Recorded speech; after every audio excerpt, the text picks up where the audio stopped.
All right, 2011 Hyundai Santa Fe. Now, these ball joints go bad sometimes. This one in particular has 300,000 kilometers on it, but they're a press-in style joint that goes into the arm here, this lower control arm. So they're fairly easy to change. You can do this stuff at home with the right tools. What you got to do is get this thing jacked up. I obviously have a lift, but you could use it with a floor jack and some jack stands. Get the wheel off. And then what you're going to need to do, first of all, is remove this bolt. So there's a bolt that goes through this part of the knuckle here that secures the ball joint into the knuckle. And there's a nut on the other side. They're both 17 millimeter, the nut and the bolt. Take the nut off first and then try to remove the bolt. But just be careful, these bolts like to get rusted in here and they break. It's very, very common. So heat is your best friend at this point. Just watch, because your CV boot's right here. So you don't want to melt that. Just be very careful. If you have a heat shield or something that you've ripped off another car or whatever, stick it in place so that it doesn't ruin the boot. But heat that bolt up to get it out. Yours may come right out. Anyhow, get that bolt out. Next, you got to get these two bolts out here that hold the control arm to the subframe itself.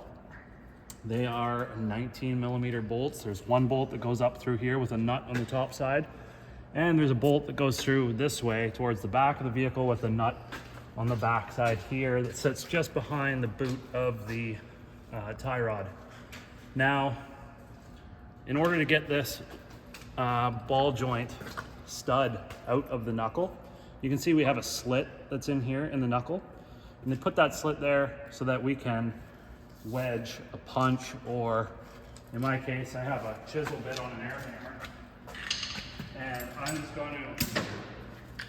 I'm going to jam that in there, and it's going to spread that knuckle enough for this joint to fall out.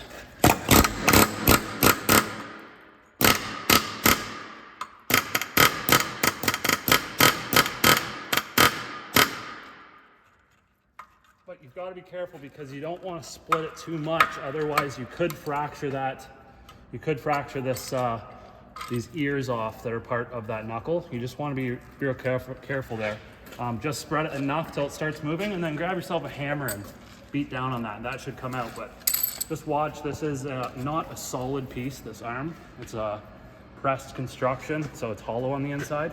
So if you're hammering on this, just watch you don't dent it or bend it at all. And then once we get this thing out, we're gonna head over to the bench and change that joint. All right, so the next thing we got to do is take the snap ring out. You can see we've got it stationary in the vise. Now this snap ring is the only thing that holds the ball joint in and keeps it from going out this way, which is the way that we need to take it out to remove it. In order to remove this, you can see the amount of rust. Yours may not have that much rust, but we need to break that bond. And there's a couple different ways we can do that. Use a pick, just go around and scrape the edges until you can see underneath of it, and then maybe take a flathead screwdriver or a punch or a pry bar or something. And what I like to do is just go along and just tap this. Not too hard. We don't want to like bend the snap ring and deform it and stuff, but I just want to move it enough where it starts to budge that rust and gets it to be able to move. And then once we get it to that point, you could probably soak it with some oil, get the oil to get in there, and then make sure you clean your ears out in there, which is where your snap ring pliers are going to go in. Clean those holes out nice.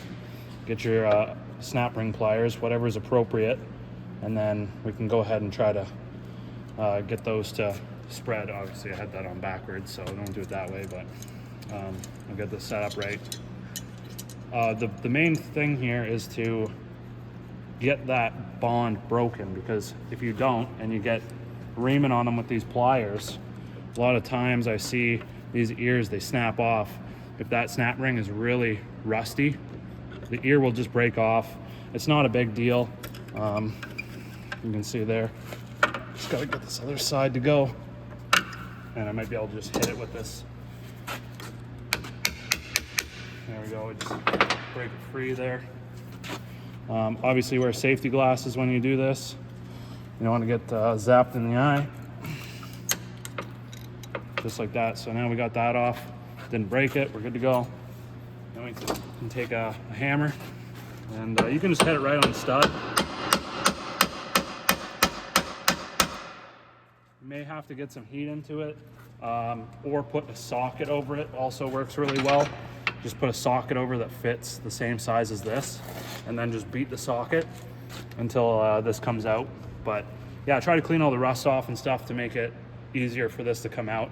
It is a pressed in piece, so if you had a press, that would be ideal. You'd put a cup on the backside and then force it out. There's tools you can buy that are just a big threaded rod with like a seat arm that goes around it. But anyhow, you get the idea. Get it out. Just watch that you don't damage this. We don't want to bend this arm at all. So take your time, do what you got to do, and get it out there, and then we'll come back and put the new one in. Okay, so I got a bearing race here. Just acts as a cup for the bottom of the arm here, and then the ball joint itself is small enough that it's going to fall through. Obviously, we only have enough room before it hits here, but that's okay. I just stuck a socket, like I say, that sits around the edge of that ball joint, and we should just be able to separate it this way.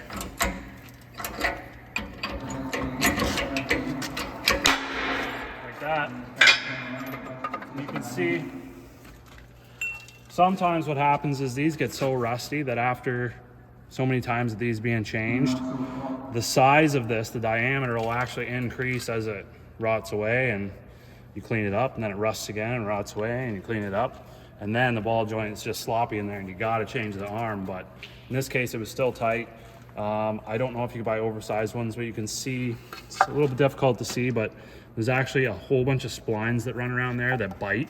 So when this gets pressed in, it can't spin at all, and it really just jams it in there. So I'm just going to tidy this up a little bit, try and get some of that rust off of there, and we'll grab the new ball joint and press it in. So you can see we're pretty close there. I got most of the rust off. I'm totally happy with that. Just some 60 grit sandpaper disc, flap disc. Does the trick quite well. You can do it by hand, whatever. Okay, so I've got this control arm set up on a couple pieces of wood so that this portion is level. And I've got some old races, outer races of wheel bearings. Pretty hard metal, so I've just got that stacked up there so that the bearing can go through, but the arm's gonna stay stationary. And then I've got this air hammer bit that I've flattened out that I'm going to use to push on the sides of the housing of the ball joint to press it in. Do not hammer or press on this portion here. It is thin, and underneath of that houses usually a nylon cup that the ball sits in.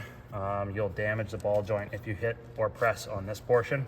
Normally you would have like a spacer cup that fits exactly on there, and then you would use another cup like this on the other side and use the press it together. But I'm using what I got, so I can see that I'm high on this side. I tried to use the press and it sort of went in crooked, so I'm going to try to just drive it down on this side here. Yeah, it's starting to go.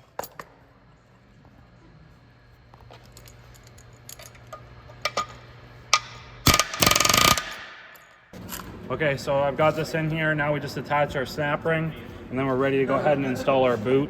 So they actually give you a little cup tool. It shows you with instructions. You set this thing on here, use a mallet, and you can just knock that thing on. What I like to do is just put a little bit of grease in around there. I know it's already pre-greased, but this joint is a cheaper joint. It does not have the grease fitting on it. So I like to get extra grease in there if I can. And that way, hopefully it lasts a couple days longer, you know, so. Get this thing hammered on once this joint is in, or once this dust boot or grease boot is on, then we're ready to stick this thing back in the car. Okay, so after you get everything ready, you're about to put the arm in. Let's do a couple more things before we go ahead. This hole right here where the stud of the ball joint goes into, and also this hole here where the bolt goes through. Get yourself whatever you can to clean that. I'm using this bristle brush to clean out the bolt hole, and then I've got a little sandpaper flap disc that goes on my drill, and I get inside that bore and I clean that out. I'm just trying to get all the rust out so everything goes in properly. The bolt hole, any of this stuff, I don't recommend to spray any lube on it just in case it messes with the torque or gets all over the threads of the bolt. But what you can do is Actually, sorry, I take that back. Maybe put a little bit of lube on there, but don't go crazy with it. I put a little bit of lube, this spray lube, inside these holes, only because these are real bad for the bolts to go through here. They get seized in the bushing, and then when you try to take them off, it rips this part out of the bushing, and then the center just spins and spins and spins, and it screws your bushing. So I like to put a little bit of lube in there just to save it for the next guy that's got to work on it, which is usually me. So yeah, get in there. Get it nice and clean.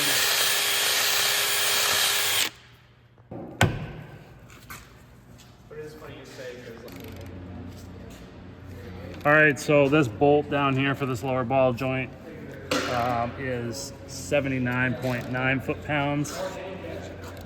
And then the other two bolts that secure the control arm to the frame are 115 foot-pounds.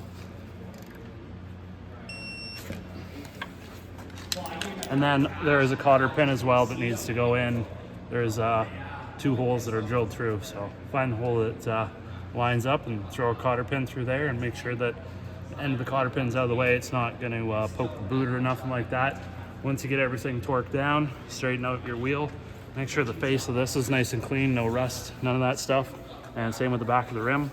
Throw it on, and the torque for the rim is 79 foot-pounds, I believe. Sorry, this bolt was 86. This is 79.